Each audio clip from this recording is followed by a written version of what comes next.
Yes. We are back, baby. Me and Captain Jack. There he is. Today's video, we are gonna talk about how I got my first commercial contract and changed the business, man. Me and Jack took off after that, and we're gonna get into that today. So stick around and let's have some fun.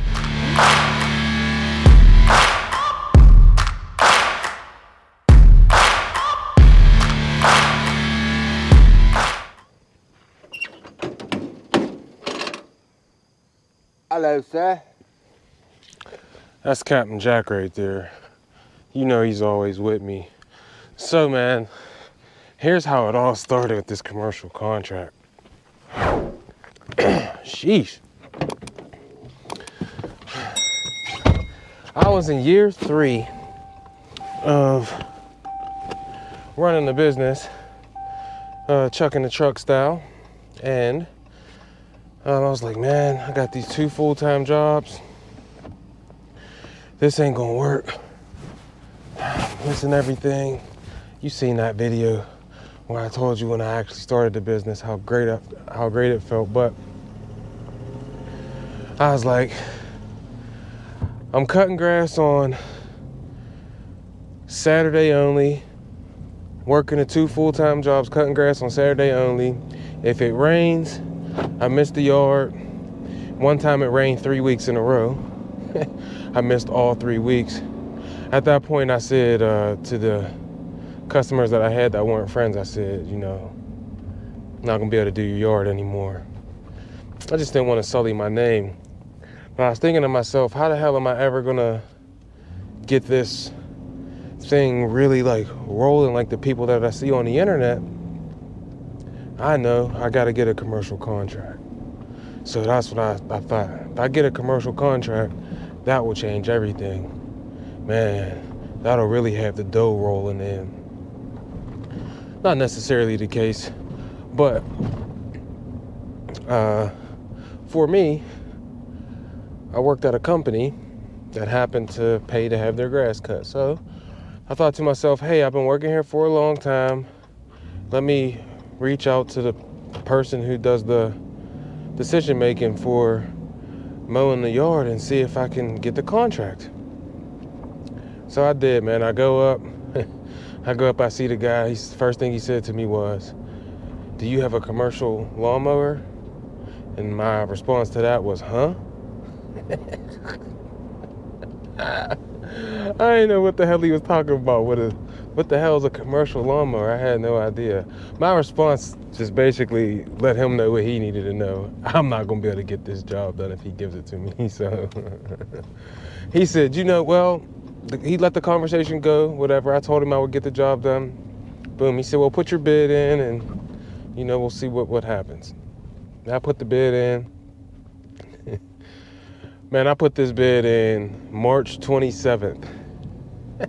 He told me to put the bid in like January.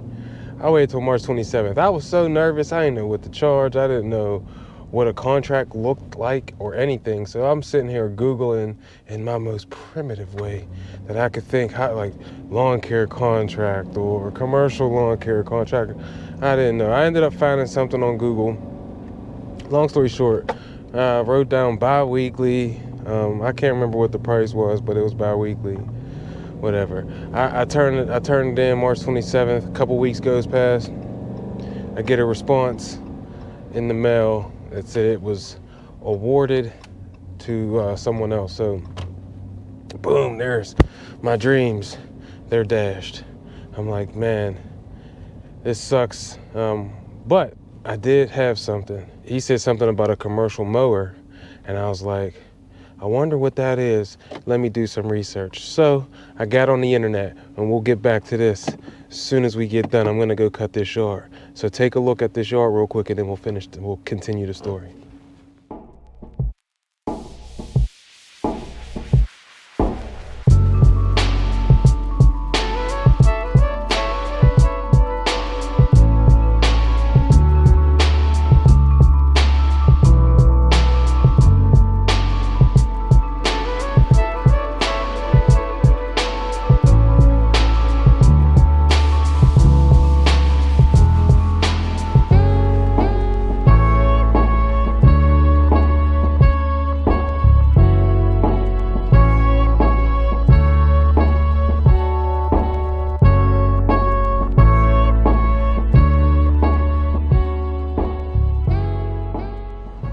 that was quick. We did that one fast, huh, Jack? Always. So, I got on the internet. The dude said commercial lawnmower. I gotta figure out what that is. So I got on the internet, went on YouTube, figured out what a commercial mower was. So that's what I did that whole year. Is I just basically was researching commercial equipment. So fast forward, a year goes past of me chucking it again, and chuck and the trucking it again, and yeah, it came time. So here it is, a year later. I'm like, all right, I know what commercial equipment is now. Boom, let me get this contract done. So it's crazy. I went to this New Believers thing at my church with my wife. There was this verse that said, until now you have not asked for anything in my name. Ask and your gifts will be given. Was basically the gist of the Bible verse, man. And right there, boom, I prayed. I'm like, man, give me the strength I need to do what I need to do to get this contract and change my family's life. That's pretty much the exact prayer. So I said that, I started crying, whatever. The lady was like, what are you crying about? I was like, I ain't never prayed before. And she said what I was doing with the crying was called faith tears. And it was like God working in me. So that was a crazy experience. So I swear, the next day, I went and looked up some more, Googled some more contracts. And I found one that I liked, copy and pasted some stuff, boom, put the price in. I put it bi-weekly again, and turned it in on January 3rd. 3 days. I knew that was the first Monday after the holiday season. I was like, this is the beginning of the new year. I'm going to turn this contract in. So that's what I did. So I turned the contract in and went on about my business, man. I kept doing my thing. Now, that was in January. So I'm just working my job. My jobs, I had the 2 full-time jobs still. So I'm working them and going about my daily life. And then I had this routine at my job. I would wake up at 5:30 in the morning. I had to be at work at 6. So I would wake up at 5, like 5:15, 5:20.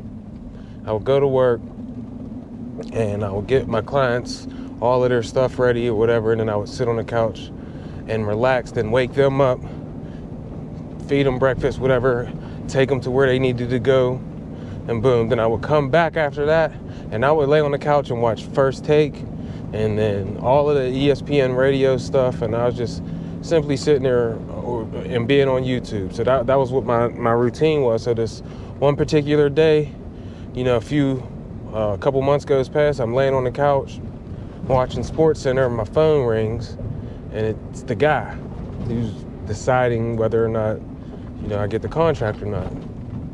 So when I see him, I'm like, oh, I like perked up real quick, wiped my face off. I'm like, whew, let me get myself together. I answer the phone. Hey, what's going on, man? He's like, hey, and he begins to just talk, and he's like, yo, the last company that was cutting the grass, they were leaving grass clippings all over the place. I was getting complaints all the time, you know, about them. People smoking cigarettes on the property, leaving cigarette butts. He was just going through this whole list of things that this company had been doing wrong, or that they were getting complaints about, or whatever. They weren't trimming. It's just a whole bunch of stuff. And the whole time, it's not occurring to me what he's saying to me, like what he's telling me this for. And I'm sitting here, and I'm like, okay, you know, all right, cool. You know, cool. So then he finally goes, so when you're out there cutting, you know, just make sure you're mindful of those things, man, and you know, do a good job, and we'll see where it goes. So I said, oh, so I got it? He goes, yes. Just do a good job, man. You'll have this thing forever. I said, okay.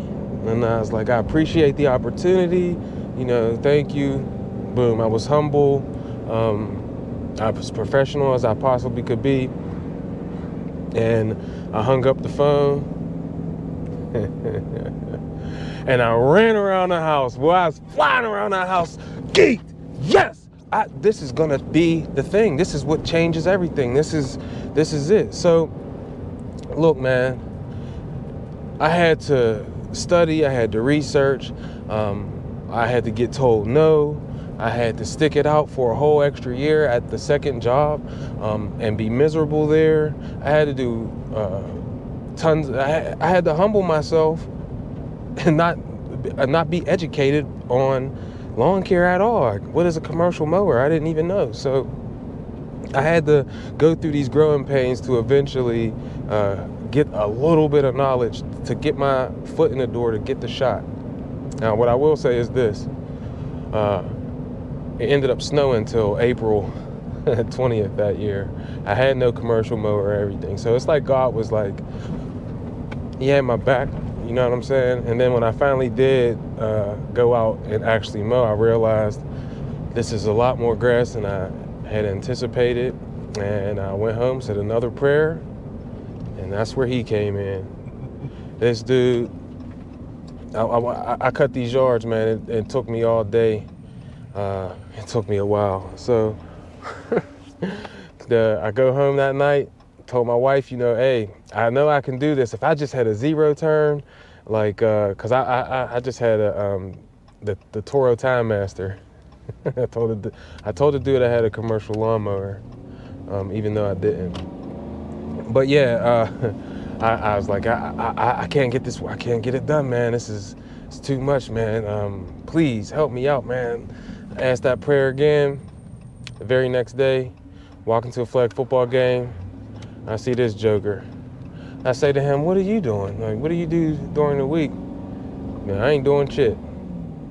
I said, you want to cut some grass with me? He said, I wanted to play on your football team. Couldn't do that. Hell yeah, I'll cut some grass. I've been cutting grass my whole life. I said, boom, there it is. So that's my story on my first commercial contract, how I got it, and all of that. And, hey, at the end of the day, you just got to go out there and try. You just got to go out there and try. Believe in yourself, because you got what it takes. If it's inside your heart, if it's in your soul, if you feel like it could happen, that's because it can. So go out there and make it happen. I'm Cordell Mac Landscaping and Lawn Care. If you got some value from this video, do me a big favor. Give it a thumbs up. Hit that like button. Hit the notification bell. And go ahead and hit the subscribe button, man. And as usual, we love you. I appreciate you, and I wish you nothing but success. And I'm out. Peace.